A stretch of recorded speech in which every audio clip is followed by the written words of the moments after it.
Unity मार्च में हुए शामिल। सरदार पटेल की 150वीं जयंती पर आयोजन। देहरादून में आंगनबाड़ी कार्यकर्तियों ने किया सचिवालय कूच। मानदेय बढ़ाने और नियमितीकरण की मांग को लेकर किया कूच। पूर्व मुख्यमंत्री हरीश रावत भी समर्थन में पहुंचे। विकासनगर में अतिक्रमण पर बुलडोजर एक्शन जारी। हरवर्टपुर से बाड़वाला तक अतिक्रमण हटाया जा रहा। बाड़वाला यमुना पुल पर अतिक्रमण हटाया गया।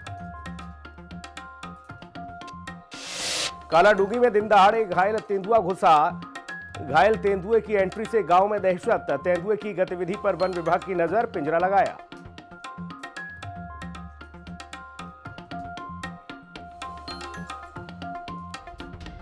नमस्कार, बहुत स्वागत आपका हिंदी खबर में। मैं हूं आपके साथ सुनील सिंह पौरुष। बुलेटिन की शुरुआत बड़ी खबर के साथ। मुख्यमंत्री पुष्कर सिंह धामी गुजरात के सांधली बड़ोदरा में लौह पुरुष सरदार वल्लभ भाई पटेल की 150वीं जयंती पर आयोजित यूनिटी मार्च में शामिल हुए। यूनिटी मार्च में बड़ी संख्या में बीजेपी कार्यकर्ता और स्थानीय लोगों ने भी हिस्सा लिया। इस मौके पर मुख्यमंत्री पुष्कर सिंह धामी ने सरदार गाथा कार्यक्रम में भी शिरकत की है।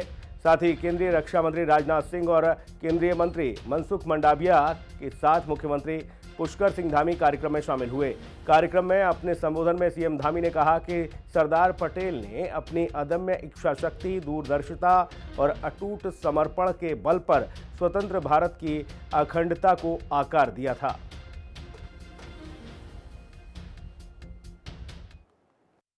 भाइयों बहनों, ये हमारे लिए अत्यंत गर्व का विषय है कि आज मुझे लौह पुरुष सरदार वल्लभ भाई पटेल की 150वीं जयंती के अवसर पर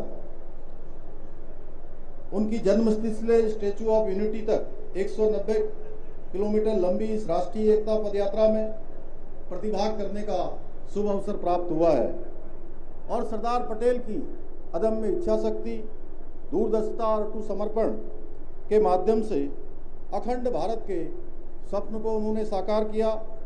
वो सच्चे अर्थों में आधुनिक भारत के निर्माता थे। स्वतंत्रता प्राप्ति से पूर्व खेड़ा और बारदोली के किसानों के आंदोलन में अन्याय के विरुद्ध उनके द्वारा किए गए संघर्ष ने उन्हें भारत में लोकप्रिय बना दिया था। बारदोली सत्याग्रह की सफलता के बाद ही देश ने उन्हें आदरपूर्वक सरदार की उपाधि से सम्मानित किया। धराली त्रासदी को लेकर बीजेपी नेता कर्नल अजय कोठियाल ने आपदा प्रबंधन ढांचे पर सवाल खड़े कर दिए हैं। देहरादून में आयोजित विश्व आपदा प्रबंधन समिट में कर्नल कोठियाल ने कहा कि धराली में देखिए 147 लोग मलबे में दबे पड़े हैं और हम एक को भी नहीं निकाल पाए। कर्नल कोठियाल के बयान को लेकर कांग्रेस ने सरकार पर हल्ला बोल दिया है। धराली में दबे 147 लोग एक नहीं पाए निकाल। कर्नल अजय कोठियाल के बयान पर बवाल। कांग्रेस प्रदेश अध्यक्ष ने सरकार पर उठाए सवाल। आपदा प्रबंधन की पोल खुली, बोले गणेश गोदियाल। अगस्त 2025 में खीर गंगा में आए उफान ने उत्तरकाशी के धराली कस्बे को पूरी तरह तहस नहस कर दिया था। आपदा के बाद सरकार की ओर से जहां धराली में राहत और पुनर्निर्माण के काम जारी हैं, वहीं धराली त्रासदी को लेकर बीजेपी नेता कर्नल अजय कोठियाल ने आपदा प्रबंधन के ढांचे को कटघरे में खड़ा कर दिया है। देहरादून में आयोजित विश्व आपदा प्रबंधन समिट में कर्नल कोठियाल ने कहा कि धराली में 147 लोग मलबे में दबे पड़े हैं और हम एक को भी नहीं निकाल पाए। कर्नल ने कहा कि आखिर ये किस तरह का आपदा प्रबंधन है। इसी त्रासदी में सेना ने अपने 7 जवानों को निकाल लिया, लेकिन हमने लोगों को ऐसे ही छोड़ दिया। कर्नल कोठियाल ने कहा कि लापता लोगों का परिवार टूट चुका है। उन्होंने तल्ख लहजे में सवाल दागा कि अगर हम इसी तरह आपदा से लड़ेंगे तो अपने लोगों को कैसे बचाएंगे। एक परिवार सूरज नाम का लड़का है जो दब गया नीचे, उसकी माँ वगैरह ना वो घर के अंदर गुमसुम हो गए हैं और हम यहाँ पे ये लेकर के चलेंगे कि धराली से हम बॉडी को निकाल ही नहीं सकते। वहीं बगल में आर्मी के 10 लोग दबे हैं, वो भी तो हमारी तरह इंसान है, उन्होंने 7 लोगों को निकाल दिया और हम 147 में एक भी नहीं निकाल पाए। ये कैसे हो सकता है? अगर ये हो सकता है फिर ये डिबेट जो है ना ये फ्यूटाइल है। कर्नल कोठियाल ने विश्व आपदा प्रबंधन समिट में अपने वक्तव्य का ये वीडियो फेसबुक पर पोस्ट किया है, जिससे सरकार और बीजेपी असहज हो गई है। बीजेपी का कहना है कि कर्नल कोठियाल सरकार में दायित्वधारी भी हैं। ऐसे में धराली आपदा को लेकर अगर उनके पास कोई आंकड़े थे तो उन्हें इसे पहले सरकार के सामने रखना चाहिए था। वहीं कांग्रेस प्रदेश अध्यक्ष गणेश गोदियाल ने कहा है कि कर्नल कोठियाल के बयान से सरकार के आपदा प्रबंधन की पोल खुल गई है। पीसीसी अध्यक्ष ने कहा कि धराली में मलबे में दबे शवों के ऊपर ही सड़क बनाकर खोल देना आपराधिक और अमानवीय कृत्य है। कर्नल साहब ने वहाँ पर बात की। कर्नल साहब हमारे दायित्वधारी भी हैं। उन्होंने कुछ आंकड़े रखे हैं कि इतने लोग वहाँ पर अभी तक लापता हैं, तो मेरा ये मानना है कि उनको वो आंकड़े पहले अपनी सरकार में रखने चाहिए थे, अपने लोगों में रखने चाहिए, क्योंकि वो सरकार का हिस्सा है, वो दायित्वधारी है। कर्नल साहब को इस क्षेत्र का अच्छा अनुभव है। केदारनाथ आपदा का के बाद जो राहत के कार्य हुए और जो वहाँ पुनर्निर्माण के कार्य हुए उन कामों का उन्हें बहुत ज्ञान है। उसके पहले भी फौज में रहते हुए ऐसे क्षेत्रों में उनका अनुभव बहुत गहन रहा है। उनका ये बात कहना कि वहाँ पर अभी भी संख्या उन्होंने बताई करीब 150 के करीब लाशें दफन है और लाशों के ऊपर ही मलबा डालकर रोड को खोल दिया गया, उनको निकालने की कोशिश नहीं हुई। ये जो आरोप है ये बिल्कुल अपराध ही नहीं, अमानवीय है और अपराध भी है। भाजपा नेता कर्नल अजय कोठियाल को मुख्यमंत्री पुष्कर सिंह धामी ने धराली आपदा को लेकर बड़ी जिम्मेदारी सौंपी थी। कर्नल कोठियाल की केदारनाथ आपदा पुनर्निर्माण कार्यों में भूमिका को देखते हुए सीएम धामी ने उन्हें धराली आपदा के बाद गंगोत्री घाटी में पुनर्स्थापना की जिम्मेदारी सौंपी थी। लेकिन कर्नल कोठियाल के लापता लोगों के आंकड़े और आपदा प्रबंधन के कामों पर बयान से सरकार घिर गई है। वहीं इससे आपदा राहत और पुनर्निर्माण के कामों को लेकर सरकार पर लगातार सवाल उठा रहे विपक्ष को सरकार पर हमले तेज करने का मौका भी मिल गया है। देहरादून से संवाददाता दीपिका भंडारी और शुमांगी भट्ट के साथ ब्यूरो रिपोर्ट, हिंदी खबर। उत्तराखंड कांग्रेस की दिल्ली हाई कमान के साथ अहम बैठक हुई, जिसमें प्रदेश प्रभारी कुमारी शैलजा, प्रदेश अध्यक्ष गणेश गोदियाल और चुनाव अभियान कमेटी के अध्यक्ष प्रीतम सिंह, चुनाव प्रबंधन समिति के अध्यक्ष हारक सिंह रावत और पूर्व अध्यक्ष करण महारा मौजूद रहे। बैठक की अध्यक्षता कांग्रेस के राष्ट्रीय अध्यक्ष मल्लिकार्जुन खड़गे और सांसद राहुल गांधी ने की। साथ ही कांग्रेस के प्रदेश उपाध्यक्ष सूर्यकांत धस्माना ने बताया कि 2027 के विधानसभा चुनाव की रणनीति को लेकर इस बैठक में चर्चा हुई। बैठक में पार्टी के राष्ट्रीय नेतृत्व ने आग्रह किया कि चुनाव जीतने के लिए सभी मिलजुल कर रणनीति बनाएं और SIR के खिलाफ अभियान चलाएं।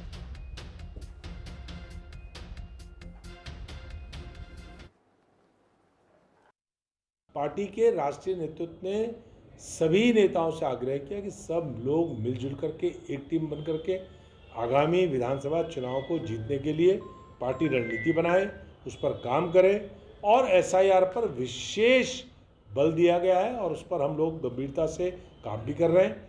आज महानगर की मैंने बैठक ली है और उस बैठक में महानगर के अध्यक्ष जी के अलावा हमारे तमाम वार्डों से जो साथी आए थे, हमने उनको ये आग्रह किया है, निर्देश दिया है कि सब लोग प्रत्येक बूथ में 2-2 BLA-2 वहाँ पर नियुक्त करें। उत्तराखंड कांग्रेस हाईकमान के नए नेतृत्व के बाद आगामी चुनावों के लिए पूरी तैयारी दिख रही है। दिल्ली में हाल ही में हुई बैठक में हाईकमान ने पार्टी को आक्रामक तरीके से चुनाव लड़ने के निर्देश दिए हैं। बीजेपी विधायक विनोद चमोली ने कहा कि कांग्रेस की तैयारी से बीजेपी को कोई दिक्कत नहीं है। उन्होंने कहा कि पार्टी अपनी रणनीति के अनुसार चुनाव लड़ती है। क्योंकि जिन लोगों से भी बात हुई, अगर वो कहते भाई आक्रामकता से चुनाव लड़े, कोई दिक्कत नहीं। हर पार्टी अपनी स्ट्रेटजी बनाती है, उनकी अपनी स्ट्रेटजी है, हमारी स्ट्रेटजी अपनी अलग है। वो आज चुनाव की तैयारी करते हैं, हम हर दिन चुनाव लड़ते हैं। भारतीय जनता पार्टी हर दिन चुनाव में होती है, तो दोनों का अपना एक स्ट्रेटजी है। उसके बाद आगे जैसे जैसे चुनाव बढ़ेगा तो देखा जाएगा कहाँ क्या होता है। हम लोग अपने साथ चुनाव लड़ेंगे, स्वाभाविक बात होगी। राजनीतिक दल है वो भी अपने साथ चुनाव लड़ेगा। उत्तराखंड के मुख्य सचिव आनंद वर्धन ने चंपावत के कई जगहों का निरीक्षण किया और यहां विकास, पर्यटन और आध्यात्मिक गतिविधियों को बढ़ावा देने के बारे में समीक्षा की। सबसे पहले मुख्य सचिव ने चंपावत बस टर्मिनल देखा। उन्होंने कहा कि टर्मिनल में वाहनों की सही व्यवस्था हो, यात्रियों की सुविधा का ध्यान रखा जाए। मुख्य सचिव ने कोलिटिक झील का भी निरीक्षण किया और इससे योग, वेलनेस हब और आध्यात्मिक क्षेत्र बनाने के निर्देश दिए।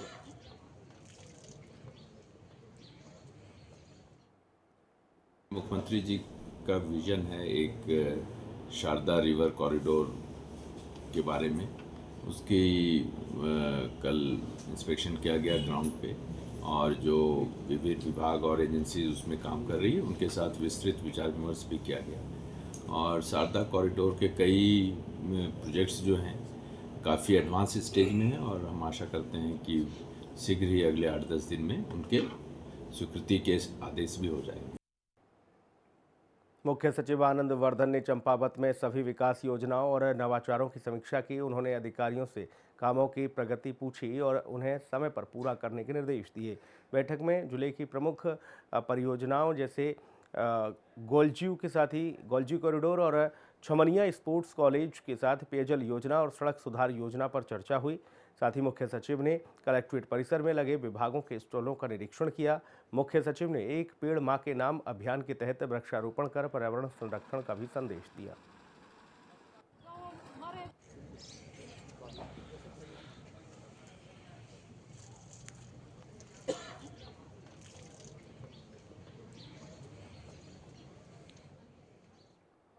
रुद्रप्रयाग में वरिष्ठ यूकेडी नेता दिवाकर भट्ट की अस्थि कलश यात्रा पहुंची। यूकेडी कार्यकर्ताओं ने उनके लिए दिवाकर भट्ट अमर रहें के नारे लगाए।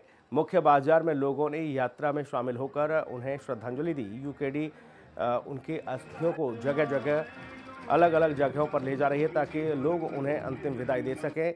यात्रा में केंद्रीय पदाधिकारी भी मौजूद रहे।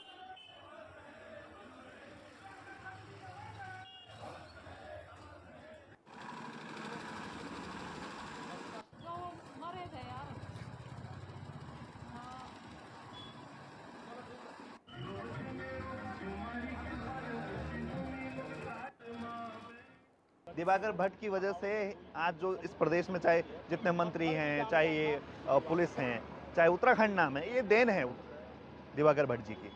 और 25 वर्षों के बाद भी आज उनके सपनों का उत्तराखंड नहीं बन पाया। आज भी मूल निवासी इस प्रदेश का तय नहीं हो पाया है।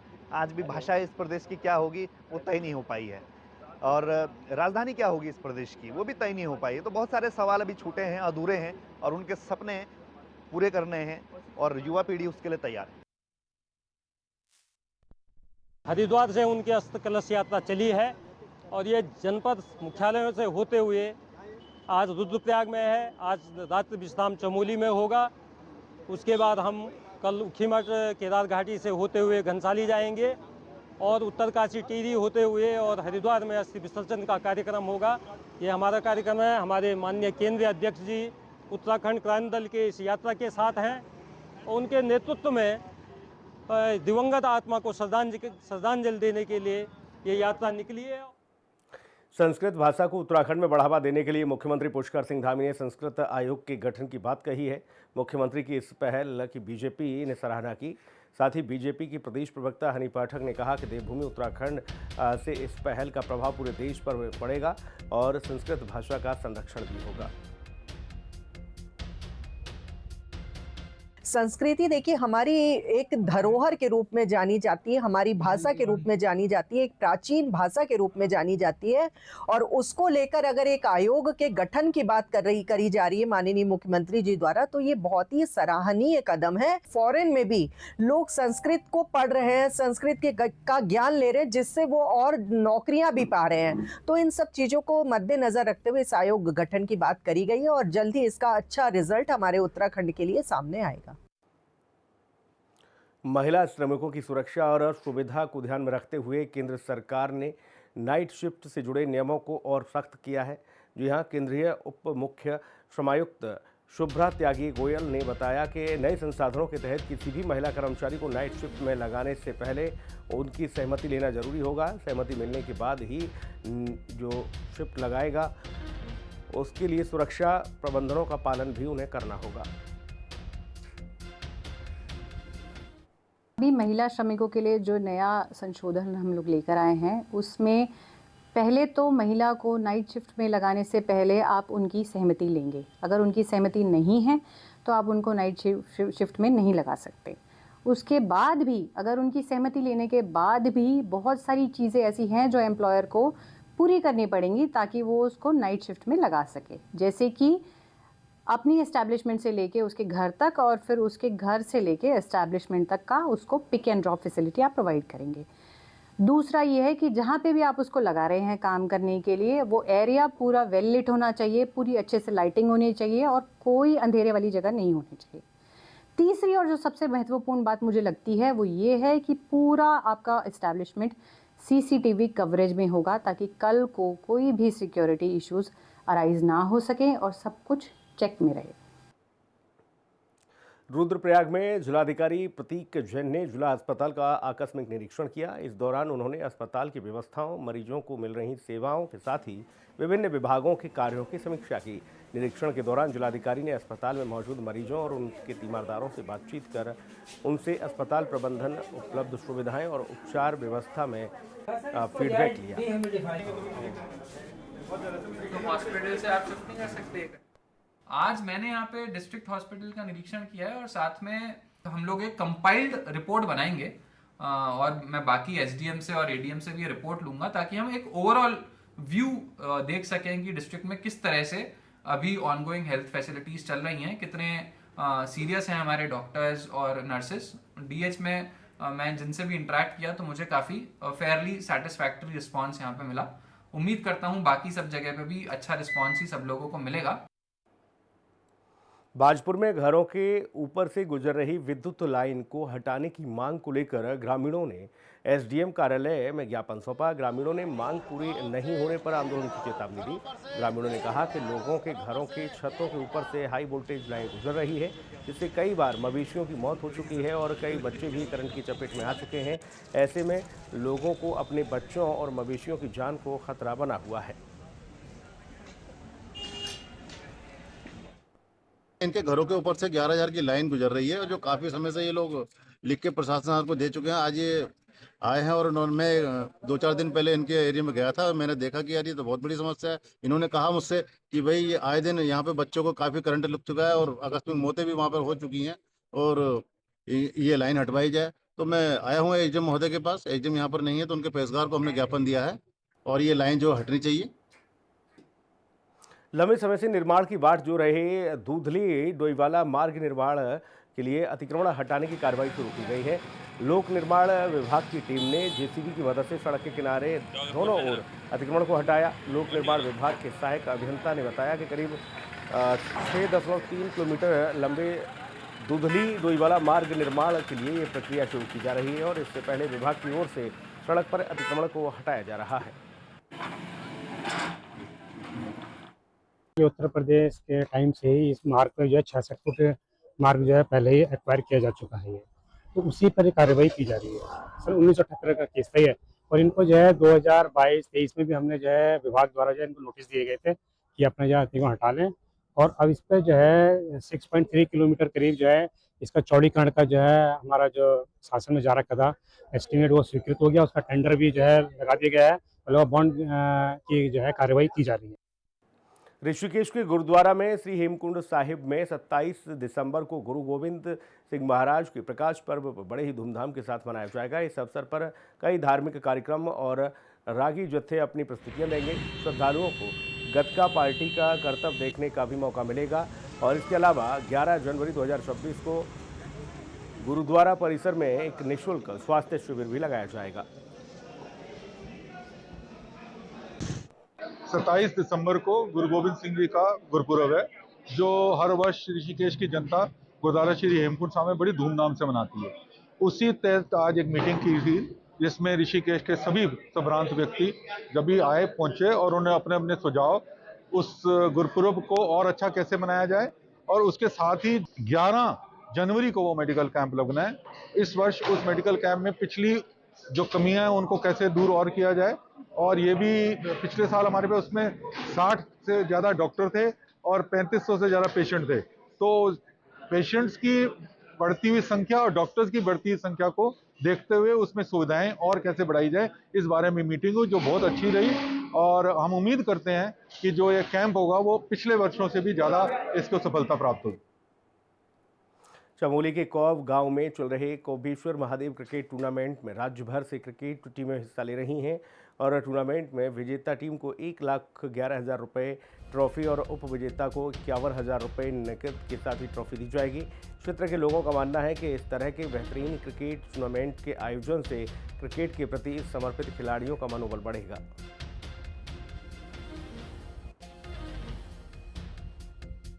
सूरज रावत जी है, मैं इनको पुनः धन्यवाद देता हूँ क्योंकि इनके ही दिमाग की ये उपज है कि जो हमारी विजेता टीम होगी उसको 1,01,000 रुपया दिया जाएगा और जो उप विजेता टीम होगी उसको 51,000 रुपये दिया जाएगा। साथ ही साथ मुझे भी एक नई बात पता लगी है, अगर कोई बच्चा हैट्रिक मारता है कोई लड़का तो उसको 201 रुपये का इनाम इन्होंने अलग से रखा है। यानी कि हर फील्ड पे हर क्षेत्र में इन्होंने प्राइज रखा है जिससे बच्चा मोटिवेट हो। पूरी ग्राम सभा जब हम बैठे थे तो उन्हीं के तहत ये जो टूर्नामेंट का जो हमें प्राइज़ रखा है उन्हीं के माध्यम से ये टूर्नामेंट हमने आगाज़ करा है इसका 26 नवंबर से। और साथ ही जो हमारा सेकंड प्राइज़ है उप विजेता उसका 51,000 रुपये और विजेता हमारा 1,00,000 रुपये है। तो ये हमारे जो ग्राम सभा के लोग हैं उन्हीं के माध्यम से ही ये जो हमारा टूर्नामेंट है उन्हीं के माध्यम से ही हमें करा रहे हैं। 30+ टीमें आ चुकी हैं। तो अभी तक जो भी हमारी टीमें अच्छी टीमें आ रही हैं, शासन उनके अंदर अच्छा शासन है, मतलब अच्छे टीमें आ रही हैं तो अच्छा खेल भावनाओं से अच्छे खेल रहे हैं वो लोग। बाजपुर में अवैध अतिक्रमण के कारण आए दिन जाम की स्थिति बनी रहती है जिससे लोगों को काफ़ी परेशानियों का सामना करना पड़ता है और इस समस्या को लेकर बाजपुर कोतवाल ने व्यापारियों और ऑटो चालकों के साथ बैठक की। बैठक में उन्होंने व्यापारियों से अवैध अतिक्रमण हटाने और ऑटो चालकों को नियमों का पालन करने के निर्देश दिए।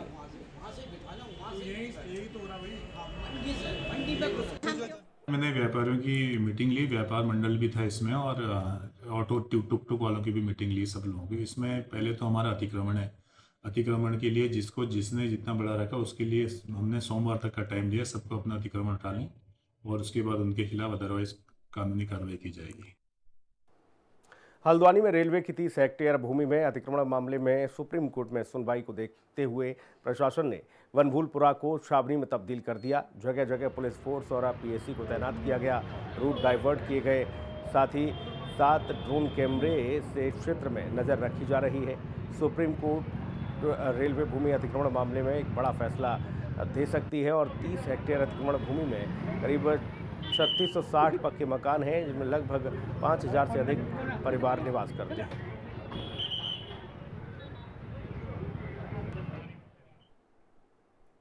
आबकारी विभाग और पुलिस ने हरिद्वार देहरादून हाईवे पर 2 वाहनों से 25 पेटियां शराब पकड़ी।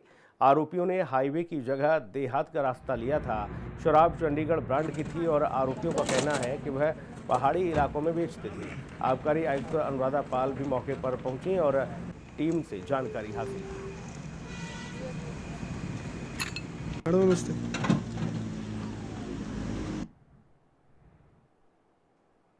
रामनगर के कालाडूंगी में गांव छोटी हल्द्वानी में एक घायल तेंदुआ घर में जा घुसा।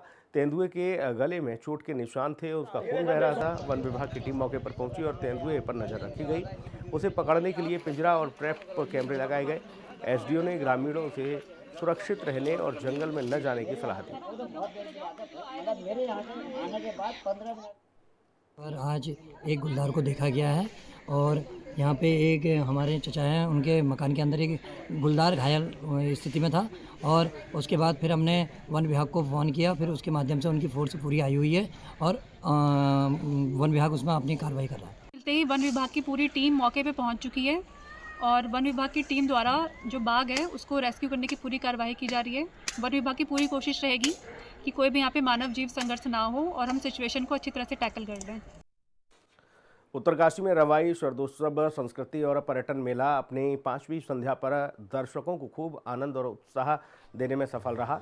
हेलीपैड मैदान में बड़ी संख्या में लोग जमा हुए और हिमाचल के लोकप्रिय नाटी कलाकार कुलदीप शर्मा के स्वागत में तालियां बजीं। कुलदीप शर्मा ने हिट नाटियों और प्रसिद्ध नाटी पर दर्शक थिरकते नजर आए।